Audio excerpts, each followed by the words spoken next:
Oh my gosh, here at the Monica Brant Show, and I get to speak with such amazing people, some people that I've known for one day, and some people that I've known for many, many years. And so I'm so excited to have Vinny Galanti, my friends here, IFBB superstar as well, here at the Monica Brant Show in Columbus, Ohio at the Arnold Sports Festival. So Vinny, I don't even know when I saw you last. I know. It's been been a long time. 15 years? Well, I mean, maybe 10. 10? Maybe 10. Maybe 15. We've been doing this for so long that the years just roll into each other. Kind of lose track of the years. Yeah. But I mean, we used to work together. We spent a lot of time here and there together, and You know, I don't know if you remember when we fell asleep in the church in Germany. yes, I remember? do. We fell asleep in one of the largest cathedrals. That was we in were Cologne. so exhausted from traveling to Germany for FIBO. They took us off the plane and brought us right to this. Yes. And I remember saying to you, is this normal that they would do something like this? Because I figured you had more experience because I was just up and coming. And we went into the pew, I do remember fell that. asleep, and then the church was packed. And you were like, They're like those American bodybuilders are so yeah. So I remember bad. that. They're falling asleep in church. Fun times. Oh, that was, I think they wanted us to stay awake and show us around and all of that. Yeah. Remember Claudia, she could speak all the German, and we got to go to some good dinners and Yeah. fun dinners. I remember laughing an awful lot. Claudia And was great to work with and the whole traveling crew. with them. If it wasn't for Universal, I probably would never have traveled the world like I did. So I'm grateful to How have many that. years were you with Universal? 18 years. Wow, Yeah, okay, 18 I years. was 7. Yeah, 18. 7 years, and you were 18. So we both worked for Universal Nutrition, which is still out there today. It's a great company still today. But we got to do so many things. Like we got to travel around the world and go to all these events, and they helped help us become and stay celebrities in the industry. It's without companies like that, we would never have probably been able to do what we do. Right. We were fortunate. You were more fortunate. You were more. You succeeded a lot more than I have. You won the Olympia, but I unfortunately never got to the Olympia. Okay, but you're back competing now. Yes. So let's talk about that, because that's Yeah. pretty special to go back Yep. from a few years off. How many years off were you? So I was off a couple of years. I had some major injuries. Okay. I tore my right shoulder, and I had to have major surgery. I had 9 anchors in my shoulder Oh, goodness. to repair it Did you tear that from? while I was training. From training. Yeah. Okay. Yeah. And then a year later, mirror image, tore this side. Oh man. And talk about depression. And I couldn't train. I had no outlet. I was eating Skittles for dinner, right? Got out of shape. And then I thought, it was like 3 years, I was able to start Skittles. exercising again. Not training, but exercising. I thought, I need to get in shape. How do I do this?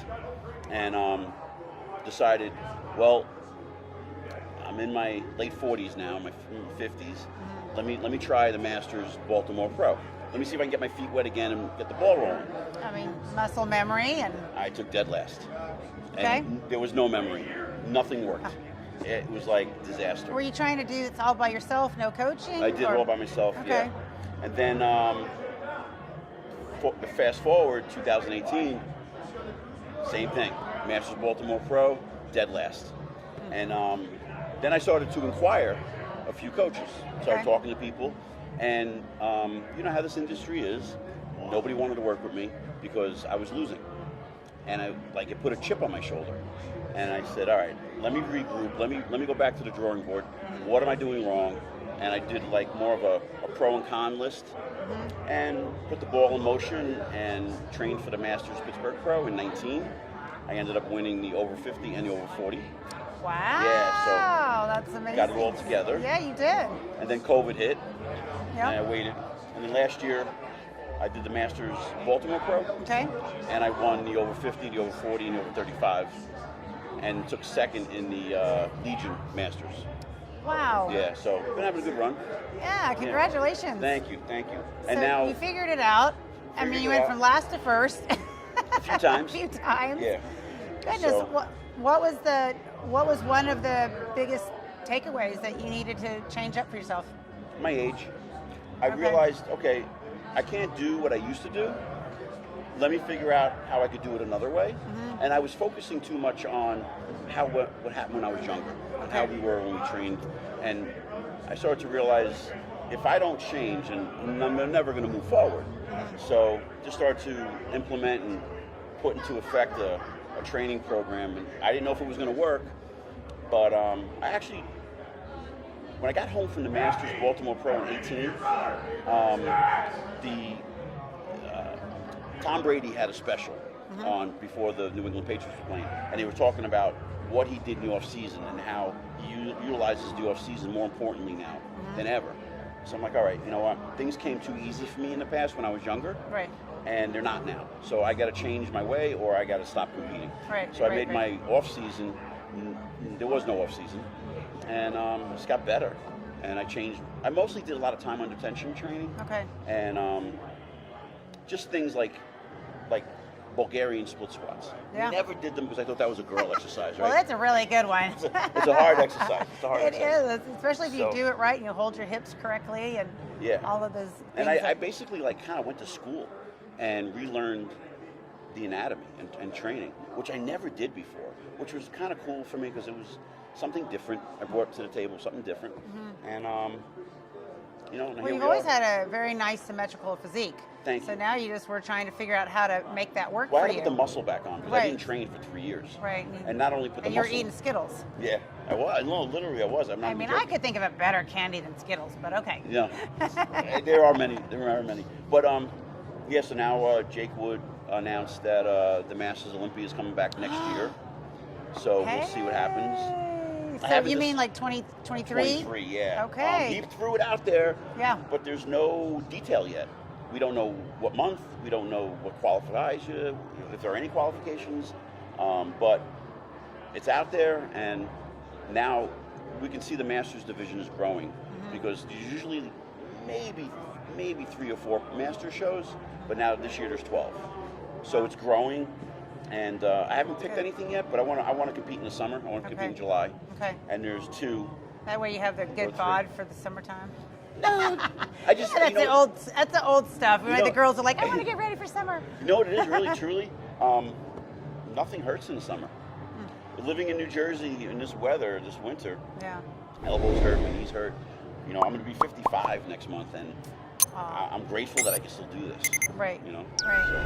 That's so fun. Yeah. Goodness. So when you were younger, how many shows did you do, and when did you start? Oh God, I started in 1984. I was a baby. I was 16 years old. Took dead last at the teenage Hudson County, and the bug bit me. And I always tell people that on the business side of bodybuilding, I always watched you and Sean Ray. Really? Yeah, you and Sean Ray would. I never heard this. Yep, I'm telling you. Yeah, wow. I haven't paid him anything either. Any interview I've done, any podcast I've done, I always say, like, the competitors today don't apply the business end to it. And if, and a lot of girls I'll talk to who compete, I go, if you just saw how Monica Brant ran things back through the 90s and 2000s when she was at the Arnold, the line was anywhere from an hour to 2 hours to get to you. And, they're like, really? I'm like, yeah. Like, she ran it like a business. And if you run it like a business, I said, if I was the physique I had back in the day as a young guy, and I had Instagram today, I'd be making a killing. And none of when I was first coming up, we had nothing, right? So I only had the magazines to go by. And so I would write to anybody I could find in the editor's list. Who's the editor-in-chief? Anybody who you could find. I can't think of the names right now. Yeah, I know you're talking about. But Bill Geiger, Muscle and Fitness. Yep, I had him on my show. Oh, I had to interview him, right? He's great. Yeah. And I would just write to all these people, and then that's how they got to know me. And then when I would go and set up with, like, say, Irving Gelb or do any photo shoots, I would never have anybody really turn me down because they knew I was serious. Right. I used it as an investment. So I would compete in the Nationals in November and make sure I would get to California and did shoots all week. I would call maybe like all the big 15, name 20 photographers names, were out there. And I would get maybe 5 or 6 to set a shoot up with me all through the week. And that would get me on a cover or get me a feature in a magazine, and that led to guest posings. But nobody does that today. Nobody puts that effort into it. No. You know, we came through a good era. I know. Yeah. It's like the golden years, I think. You know, and I know there were some before us too, but I feel like there were some really special times within that 20 years that, you know, we still have. I know when I talk to different men and women that competed in that time, you know, we always talk about like some of those good old days. And I know there were a lot before my time too, because I got in around 91 and first Olympia 95. And so, but yeah, there's some good memories there. And I know there's a lot of good memories still to make.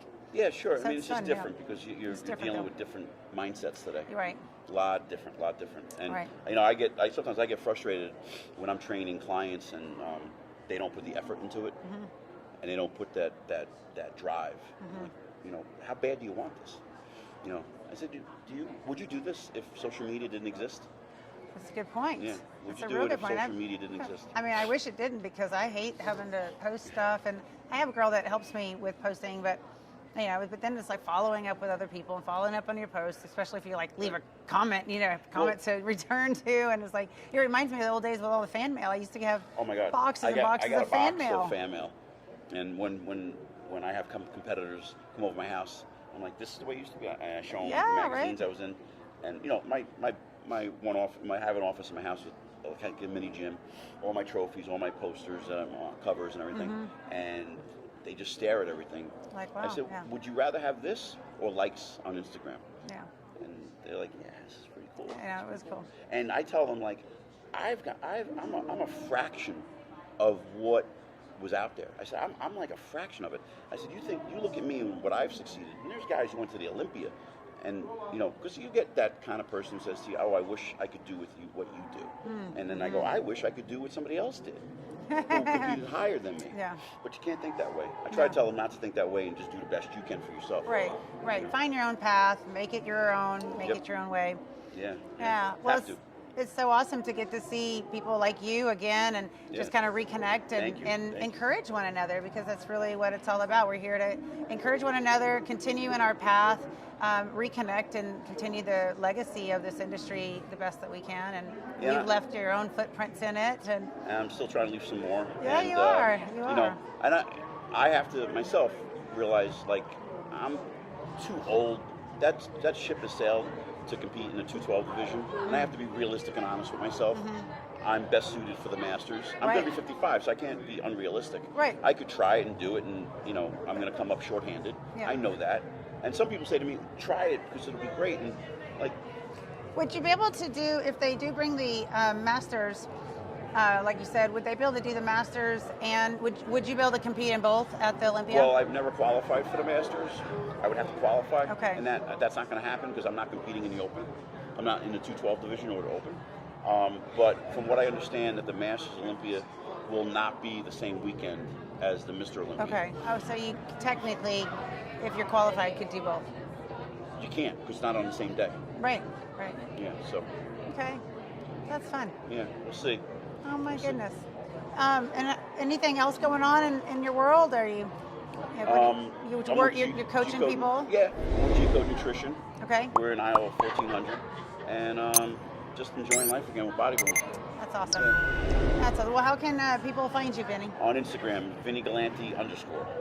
There you go. Yep. Easy enough. And your next show is? Not sure yet. Not sure yet. Summertime. Summertime. So you can be strutting around on the beach. On the beach, looking amazing. Thank you. Yeah.